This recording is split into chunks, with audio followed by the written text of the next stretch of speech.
I've crashed on Atropos. I survived, but Helios did not. Suit status operational, but my sidearm is missing. I'm leaving comms open. After a few hours in PS5 exclusive Returnal's first two areas, I can already feel the signature Housemarque hooks sinking into me. But whether you've ever played a game from the Resogun developers before, Returnal's heart-racing combat sequences against ever-threatening enemies are great to be in control of, and just as thrilling when finding yourself on the back foot. The time loop nature of Returnal keeps the experience fresh by introducing new weapons, enemy types, and scraps of story at every turn. Simply put, I'm getting the same feelings that IGN's 2020 Game of the Year Hades evoked in me during its early hours. And that can't be a bad thing. Just like Supergiant did with its pantheon of Greek gods, Housemarque displays a clear love for its inspirations, evident from Returnal's first frame, as you half expect an Imperial Star Destroyer to pass by the slowly panning stars in the sky.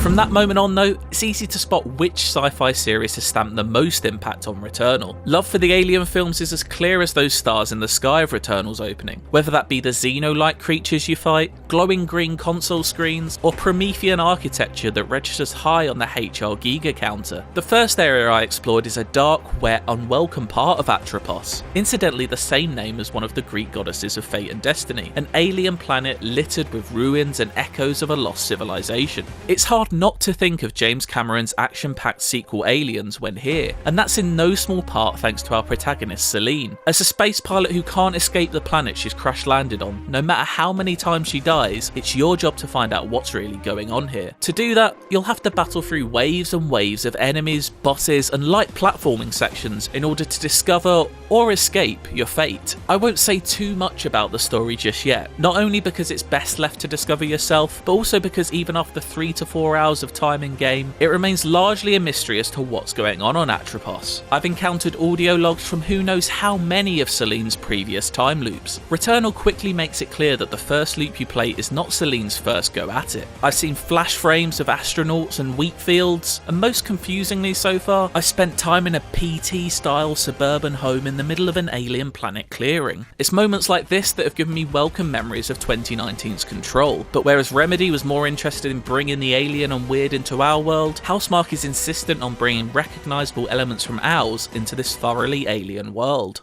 Exactly as I left it. But impossible.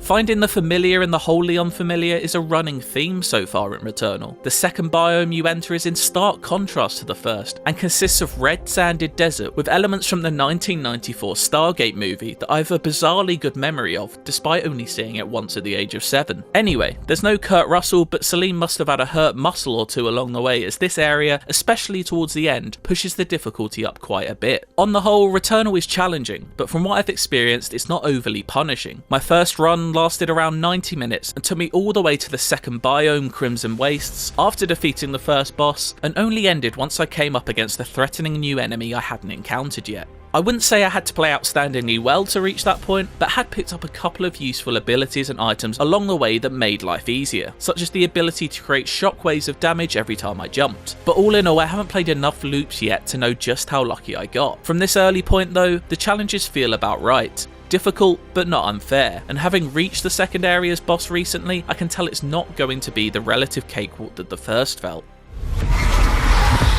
Despite all of the artistic inspirations on the show, Returnal is still very much a Housemarque game. While not a twin-stick arcade shooter, and instead opting for a third-person trigger-pull shooting style, the DNA of favourites such as Super Stardust HD and Resogun remains. Not only in the variety of weapons you wield, but in the enemy design too. Alien creatures will fire spiral patterns of projectiles your way that need to be danced around and dashed out of the way of, while lines of neon death spheres require a well-timed jump to avoid. It's like playing a dynamic, fully 3D version of Space Invaders, albeit with you, ironically, playing the invader of this space in this case. Enemies may have fun flurries of attacks up their sleeves, but Celine also has a highly enjoyable arsenal of weapons to play with too. They feel great to shoot with, and at first appear to be fairly standard guns. A semi-auto pistol, carbine rifle, shotgun and so on, but it's the alternate fire options on them that make them really fun. These range from shield bursting beams to homing rockets that, despite being on a short cooldown, really take Returnal's combat to the next level. They're also the best use of the PS5 DualSense controller's adaptive triggers that I've experienced yet,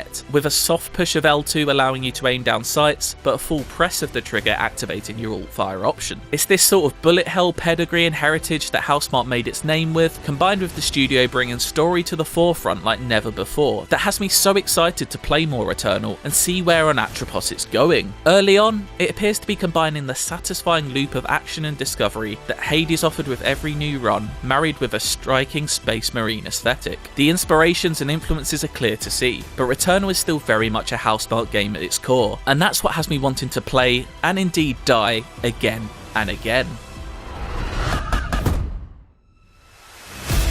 For more, why not check out the opening minutes of the game, and for everything else Returnal, stick with IGN.